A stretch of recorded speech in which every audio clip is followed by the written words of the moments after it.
আসসালামু আলাইকুম প্রিয় দর্শক, স্বাগত জানাচ্ছি বিডি চ্যানেল 4 রাতের সংবাদে। পুরো সংবাদ জুড়ে আপনাদের সাথে আছি আমি মাহফুজা পলক। শুরুতেই জানিয়ে দিচ্ছি আলমগীর হোসেন সিটি সংবাদ শিরোনাম।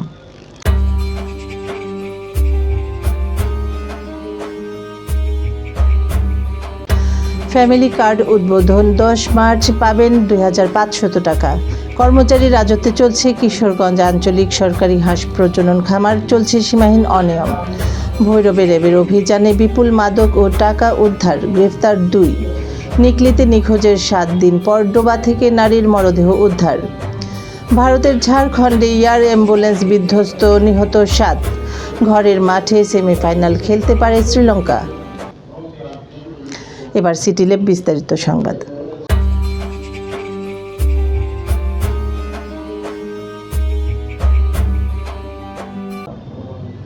আগামী 10 মার্চ প্রধানমন্ত্রী ফ্যামিলি কার্ড বিতরণের পরীক্ষামূলক কার্যক্রম উদ্বোধন করবেন বলে জানিয়েছেন সমাজকল্যাণমন্ত্রী আবু জাফর মোহাম্মদ জাহিদ হোসেন।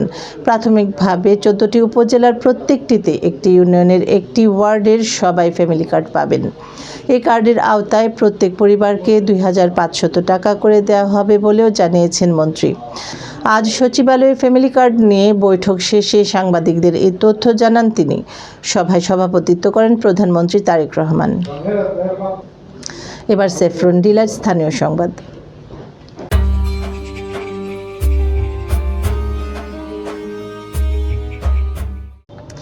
কিশোরগঞ্জ আঞ্চলিক সরকারি হাঁস প্রজনন খামার এখন কর্মচারীদের দখলে। কৃত্রিম প্রজননের সাহায্যে উৎপাদিত হাঁসের বাচ্চা প্রতিষ্ঠান প্রধানের অনুপস্থিতিতে রাতের আধারে মেমোবিহীনভাবে বিক্রি করে তারা হাতিয়ে নিচ্ছেন প্রতি মাসে লাখ লাখ টাকা। এতে একদিকে যেমন গ্রাহক প্রতারিত হচ্ছে, অন্যদিকে সরকার হারাচ্ছে রাজস্ব। দিনের বেলায় প্রতিদিন হাঁসের ডিম সরকার নির্ধারিত মূল্য অফিস কপিতে দৃশ্যমান থাকলেও গ্রাহকের কাছে অতিরিক্ত মূল্যে বিক্রি করারও অভিযোগ রয়েছে তাদের বিরুদ্ধে। সূত্র জানায়, ইলেকট্রিশিয়ান পদে কর্মরত মোহাম্মদ হেদায়েতুল্লাহ নামের এক 4র্থ শ্রেণীর কর্মচারী প্রায়ই রাতের আধারে সরকারি মেমো ছাড়াই হাঁসের বাচ্চা বিক্রি করে আসছেন। এমন অভিযোগের প্রেক্ষিতে সত্যতা যাচাই করতে রবিবার 22 ফেব্রুয়ারি ভোর আনুমানিক 5:30টার দিকে একটি ভ্যান ভর্তি 500 পিস হাঁসের বাচ্চা মেমো ছাড়াই বিক্রি করেন হেদায়েতুল্লাহ। অন্য একটি অটো হাঁসের বাচ্চা সহ দ্রুত গতিতে কিশোরগঞ্জ শহরের দিকে পালিয়ে যায়। পরে সাংবাদিকদের দেখে তিনি আবার অফিসের ভিতর গিয়ে মেমো লিখেন। কেন মেমোবিহীন বাচ্চা বিক্রি করেন এমন প্রশ্নের জবাবে তিনি কোনো সদুত্তর দিতে পারেননি। মোহাম্মদ হেদায়েতুল্লাহ 1987 সালে কিশোরগঞ্জ আঞ্চলিক সরকারি হাঁস প্রজনন খামারে যোগদান করেন।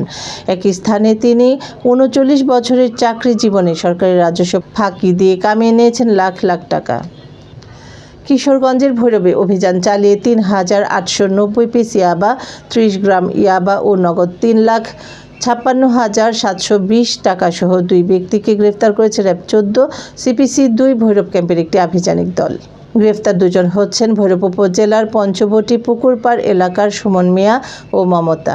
গতকাল রাত 8টার কিছু পরে গোপন সংবাদের ভিত্তিতে অভিযান চালিয়ে জেলার ভৈরব উপজেলার পঞ্চবটি পুকুরপাড় এলাকা থেকে তাদের গ্রেফতার করা হয়। এক প্রেস বিজ্ঞপ্তিতে পিডি চ্যানেল 4কে বিষয়টি জানান র্যাব 14 সিপিসি 2 ভৈরব ক্যাম্পের মিডিয়া অফিসার সিনিয়র সহকারী পরিচালক। এ বিষয়ে ভৈরব থানায় মাদক আইনে মামলা হয়েছে। আসামিদের ভৈরব থানায় হস্তান্তর করা হয়েছে। কিশোরগঞ্জের নিকলি উপজেলায় নিখোঁজের 7 দিন পর ডোবা থেকে হাসমা বেগম নামের এক নারীর অর্ধগলিত মরদেহ উদ্ধার করেছে পুলিশ। গতকাল দুপুরে উপজেলার দামপাড়া ইউনিয়ন দত্তপাড়া গ্রামের একটি ডোবা থেকে তার মরদেহটি উদ্ধার করা হয়। নিহত হাসমা বেগম উপজেলার দামপাড়া ইউনিয়নের দত্তপাড়া গ্রামের মৃত আব্দুল মজিদের মেয়ে। তিনি বাক প্রতিবন্ধী ছিলেন। মাঝে মধ্যেই বাড়ি ছেড়ে চলে যেতেন এবং কিছুদিন বাদে বাড়িতে ফিরে আসেন বলে জানা গেছে। পুলিশ ও স্থানীয়রা জানায়, গত মঙ্গলবার 17 ফেব্রুয়ারি বাড়ি থেকে বের হয়ে আর বাড়ি ফেরেননি বাক প্রতিবন্ধী হাসমা বেগম। এরপর সম্ভাব্য সব জায়গায় খোঁজ করা হলেও তার খোঁজ মেলেনি। পরে হাসমা বেগম প্রতিবন্ধী নারীর পরিবারের পক্ষ থেকে ওই দিনেই নিকলী থানায় একটি ডায়েরি করা হয়। পরবর্তীতে বিভিন্ন স্থানে খোঁজাখুঁজির পর সোমবার দুপুর 12টার দিকে উপজেলার দামপাড়া ইউনিয়নের দত্তপাড়া গ্রামের একটি ডোবায় ভাসমান অবস্থায় এক নারীর মরদেহ দেখতে পান স্থানীয় লোকজন। পরে থানায় খবর দিলে পুলিশ এসে ওই নারীর মরদেহ উদ্ধার করে তথ্য প্রযুক্তির সহায়তায় পরিচয় শনাক্ত করে জানতে পারে ওই নারীর নাম হাসমা বেগম। তিনি উপজেলার দামপাড়া ইউনিয়নের দত্তপাড়া গ্রামের মৃত আব্দুল মজিদের মেয়ে এবং বাক প্রতিবন্ধী।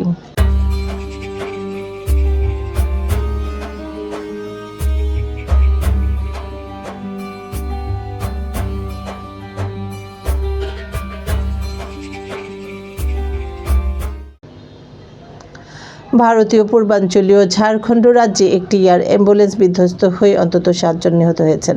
গতকাল সোমবার সন্ধ্যায় এই ঘটনা ঘটে। ডিরেক্টর জেনারেল অবসর সিভিল এভিয়েশন ডিজিএস জানায়, ঝাড়খণ্ডের রাজধানী রাঁচি থেকে রেডবার্ড এয়ারওয়েজ প্রাইভেট লিমিটেডের বিচক্রাফট C-90 মডেলের উড়োজাহাজটি দিল্লিতে যাচ্ছিল। এয়ার অ্যাম্বুলেন্সটি ঝাড়খণ্ড রাজ্যের কাশারিয়া এলাকায় বিধ্বস্ত হয়। এতে 2 ক্রু সহ মোট 7 আরোহী ছিলেন। নিহত ব্যক্তিরা হলেন ক্যাপ্টেন বিবেক বিকাশ ভগত, ক্যাপ্টেন স্বরাজদীপ সিং, সঞ্জয় কুমার, বিকাশ কুমার গুপ্ত, সচিন কুমার মিশ্র, অর্চনা দেবী ও ধুরু কুমার। উড্ডয়নের 23 মিনিটের মধ্যে এয়ার ট্রাফিক রাডারের সঙ্গে যোগাযোগ হারিয়ে ফেলে এয়ার অ্যাম্বুলেন্সটি। চাতরা উপজেলার উপকমিশনার কীর্তিশ্রী জি সংবাদ সংস্থা PTIকে বলেছেন, এয়ার অ্যাম্বুলেন্সে থাকা 7 জনই নিহত হয়েছে। এটি রাঁচি থেকে দিল্লি যাচ্ছিল। এবার জাপান এডুকেশন বিডি খেলার খবর।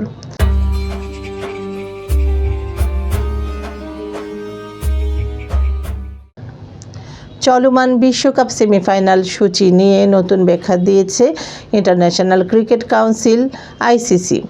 ESPN ক্রিকইনফোর খবর, সেমিফাইনাল এর ভেন্যু নির্ভর করবে কোন দলগুলো শেষ 4-এর টিকিট পাচ্ছে এবং সম্ভাব্য ম্যাচগুলো কী তার ওপর। বিশেষ করে লঙ্কানরা সেমিতে গেলে তারা ঘরের মাঠে ম্যাচ খেলার সুযোগ পেতে পারে। ICCর এক সংবাদ বিজ্ঞপ্তি অনুযায়ী শ্রীলঙ্কার প্রতিপক্ষ যদি ভারত না হয় এবং পাকিস্তান যদি সেমিফাইনালে উঠতে না পারে, সেক্ষেত্রে সেমিফাইনাল 1 অনুষ্ঠিত হবে কলম্বোর আর প্রেমাদাসা স্টেডিয়ামে। অর্থাৎ ভারত ব্যতীত অন্য কোনো দলের বিপক্ষে শ্রীলঙ্কার খেলা পড়লে ম্যাচটি আয়োজন করবে কলম্বো। সুপার 8 পর্বের দল নির্ধারিত হওয়ার পর ICCর সংশ্লিষ্ট পক্ষগুলোকে যে বার্তা পাঠিয়েছে, সেখানে সেমিফাইনাল 1 এর ভেন্যু আপাতত ফ্লোটিং বা ভাসমান সূচিতে রাখা হয়েছে। দর্শক, সংবাদ শেষ করার আগে ম্যাপল ইন্টারন্যাশনাল শিরোনামগুলো আরও একবার।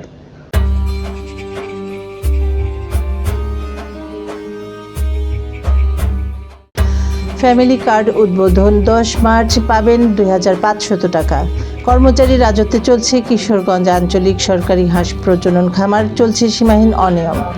ভৈরবে র্যাবের অভিযানে বিপুল মাদক ও টাকা উদ্ধার, গ্রেফতার 2। নিকলীতে নিখোঁজের 7 দিন পর ডোবা থেকে নারীর মরদেহ উদ্ধার। ভারতের ঝাড়খণ্ডে এয়ার অ্যাম্বুলেন্স বিধ্বস্ত, নিহত 7। ঘরের মাঠে সেমিফাইনাল খেলতে পারে শ্রীলঙ্কা। প্রিয় দর্শক, এই ছিল বিডি চ্যানেল 4 রাতের সংবাদ। সকলকে পরবর্তী সংবাদ দেখার আমন্ত্রণ জানিয়ে এখানে বিদায় নিচ্ছি। আপনারা ভালো থাকুন, সুস্থ থাকুন। নিত্য নতুন খবর পেতে বিডি চ্যানেল 4 এর ফেসবুক পেজ ও ইউটিউব চ্যানেলের সঙ্গে থাকুন। শুভরাত্রি, আল্লাহ হাফেজ।